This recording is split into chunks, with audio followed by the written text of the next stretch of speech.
Hi, I'm Teresa Hegel, Executive Editor of Wearables Magazine, and I'm joined today by Heather Abbott. Heather is a survivor of the 2013 Boston Marathon bombing, and she is also the founder of the Heather Abbott Foundation. Hi, Heather. Hi. So, can you just, I guess to start, just take us through the events of the Boston Marathon in 2013 and then its aftermath? Well, I was there that day with a group of friends to watch the Red Sox game, Okay. and then walk over to the finish line. And when I did, I was impacted by the second of two explosions. Ultimately, had a very damaged left foot that required amputation, and it was a difficult time and a crazy time. But I'm happy to say that I think I've been able to turn it into something positive. Yeah, that's awesome. So I understand that like the following year you wanted to run like the last part of the marathon. Can you tell me a little bit about like what it was like to come back and like meet that goal? Sure. Well, when I was injured and the bomb had just gone off, I couldn't run, and I started to call out for help. And a couple came to help me. They happened to be at a fundraiser that day held by Joe Andruzzi, former New England Patriots football player. The couple was Matt and Erin Chatham. Matt is also a former New England Patriots football player. And Erin wanted to run the marathon in 2014.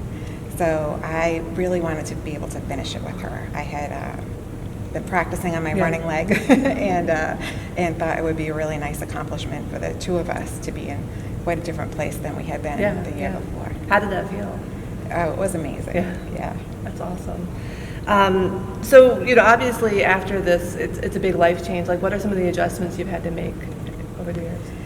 I mean, all sorts of different physical adjustments, thinking about how far I have to walk, how long I have to stand, certain clothes and shoes that I can't wear anymore, or they're not as easy to wear. But just being a person with a disability is something that I, never imagined I would be. Right. So now you founded the Heather Abbott Foundation. Can you tell us a little bit what that is and what it does? Sure. The foundation's mission is to provide customized prostheses to limb loss victims of trauma. And I started it after I kind of got thrust into this world of prosthetics and discovered that insurance covers very little. So all of the prosthetic devices that I was excited about being able to use to get my life back, ones that are used for swimming or running or wearing high heels, were not covered by health insurance, and they cost tens of thousands of dollars.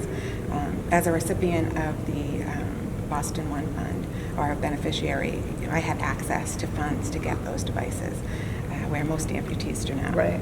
So the foundation, was started to help other amputees whose amputations aren't as a result of something so nationally known, to be able to get those types of devices. Right, that's awesome.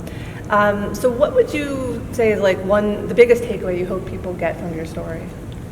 I hope people realize that you really don't know what could happen in life. Right. It could change, in an instant and without any of your own control. Yeah. And if it does, and when it does, because everybody faces some sort of adversity, there are opportunities in that to turn the situation into something positive and rely on other people who have been through something similar to help you get through. And specifically for entrepreneurs, what is a lesson that entrepreneurs can learn?